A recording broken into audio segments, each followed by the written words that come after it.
There's a document labeled Constitution for Nigeria, but when lawyers who are lawyers are gathered, that document does not pass the test to be called Constitution, because Constitution is simply the union agreement. And Nigeria became one political union in 1960 at independence on account of some agreements that were reached between the constituent components to become one political union.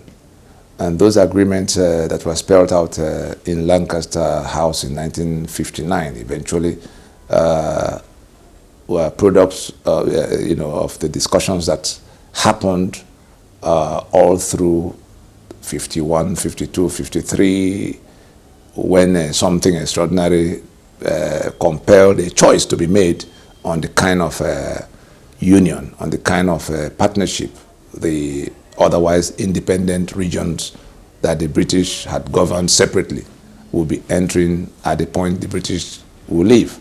And the crux of that agreement, of that union agreement, was that there will be a federation of autonomous regions. The Western region, we remember, had their own constitution as far back as 1957, while those discussions were already going on, because what I said about 1953-54 was when the push for independence had come to the point where one of the ringleaders, Enohoro, moved the motion for independence on the floor of the parliament. The northern delegation of the time opposed that motion, saying that the northern region of the time wasn't ready to go to independence at that point. What was their reason?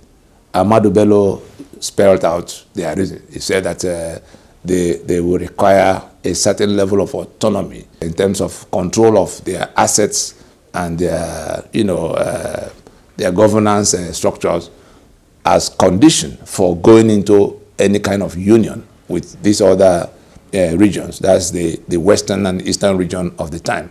Now, Ahmadu Bello, on behalf of that northern delegation, listed 8 demands that will define the level of autonomy they will have in order to become a part of the Federation of Nigeria.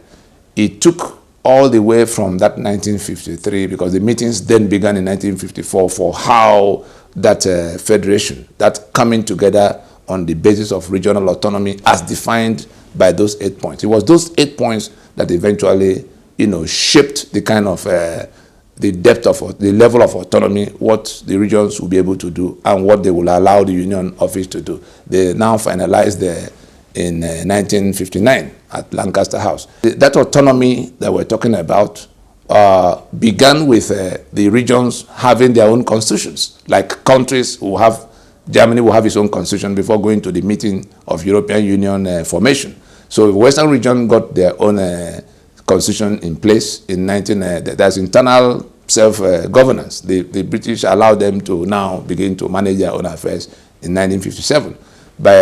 Shortly after, the Eastern region completed its own process. They were granted internal self-governance.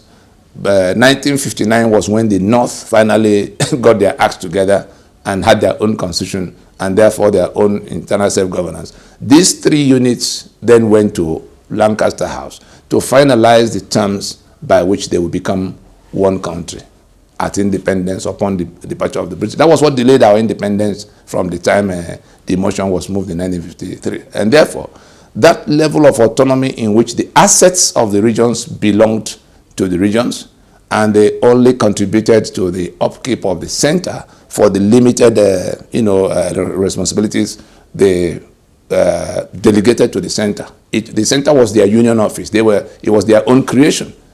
The constitutions of the regions came first. The one that became the federal constitution was a matter of the regions donating powers. It was the powers they decided to delegate to the center at Lancaster in 1959 that became the contents of the federal constitution. And the money by which the center will function was to be contributed to them. 15% of their income was what they dedicated to, so you got your money, your assets were yours. you worked it to how it can produce more resources for you to be able to attend to your healthcare and your education and your roads, infrastructure, electricity, everything. We saw what Awolowo did in the West, scoring a lot of firsts. We saw what M.I. Okpara did in the East, putting Eastern Nigeria as the leading the leading economy, the fastest growing economy in the developing world at the time. Everybody built their own infrastructure. The Ojiri power plants that have been shut down now for over 30 years was built by the government of Eastern region of the time, powered by coal, and powering all of the industrial designs of Eastern region of the time, including Port Harcourt. Oil and gas came later. The North also, they went into their own, they did agriculture, they did hides and skin. You heard about granite pyramids. When Western region built a university in Ibadan, the East built, the East built its own UNN, and then the North struggled and built Ahmadu Bello University. That was the kind of healthy competition that was going on at the time. Everybody trying to outdo the other, but it translated to only one thing: development for the people. And you prioritize what you wanted. And so, if you prioritize wrongly, the outcome is here for everybody to see. And so, that was the kind of thing that got them, moving fast and well, until the accident of 1966, when the coups, when the military struck, and then those constitutions were taken down, and that was the end of that federation they agreed upon. Every other thing had been in position since that time to date, and therefore we don't have, the union agreement is what is in distress, what has gone bad. If we don't fix it, I tell you, the union is at an end.